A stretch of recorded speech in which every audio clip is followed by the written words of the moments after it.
Who are you? And many in the country see her comments as tone deaf, divorced from reality, especially when hundreds of people are believed to have died. Well, Tanzania's president is defending a brutal crackdown on unarmed protesters after a disputed election, claiming without evidence that they intended to overthrow her government. Samia Suluhu Hassan is defending security forces accused of killing hundreds of demonstrators after her re-election in October.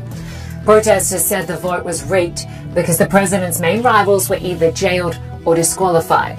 Today, President Hassan refused to acknowledge their grievances, saying young people were paid to demonstrate and had no reason at all to be on the streets. A CNN investigation found that security forces fired at unarmed protesters who posed no threat, in some cases even hunting them down. President Hassan says the crackdown was necessary. Serikali ina wajibu. Tunaapa. The government has a responsibility, and we swear to defend this country and its borders, to protect the safety of citizens and their property. And in that case, the force used is proportional to the threat. Sasa. Tunapoambiwa. So when we're told that we used too much force in that event, what was the smallest amount of force? Were we supposed to wait until the protesters, who had planned to overthrow the government, to succeed?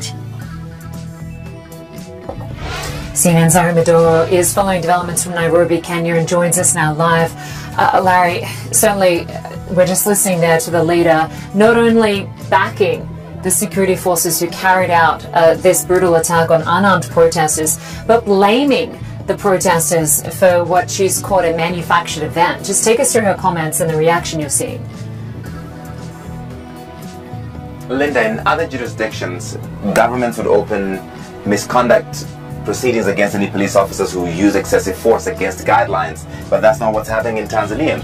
And some in the country see this statement from President Samia Suluhu Hassan as an admission that she gave the shoot-to-kill order, and she's justifying the reason why. She claims young people were paid to go on the streets across the country by foreigners who were jealous of Tanzania's development, and that her government had no option but to use proportional force because they intended to overthrow her government, and that is why they did this. So even though she's launched a commission of inquiry into the events of that week after the election, when she shut down the internet, declared a curfew, gagged the media, and many of these killings are believed to have happened, she does not appear to be taking any responsibility or accountability for that. And many in the country see her comments as tone deaf, divorced from reality, especially when hundreds of people are believed to have died in these protests.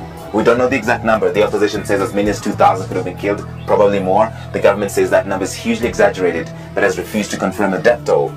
She also claimed, without evidence, and falsely so, that the opposition refused to participate in this election. The truth is, the opposition was barred from participating. The main opposition leader, Tundu Lissu, of the Chadema party, is in prison since April, charged with treason. He would face the death penalty if found guilty. And the second largest party, Akuzalendo, did not participate as well, but she says it's all foreigners' fault. And she had this pointed criticism for the European Union Parliament and in the foreigners criticizing the government. Because of the shame that they would have lost the election, they have made up excuses supported by foreigners. They're shameless. Those foreigners keep saying Tanzania should do 1, 2, 3, then something will happen. Who are you?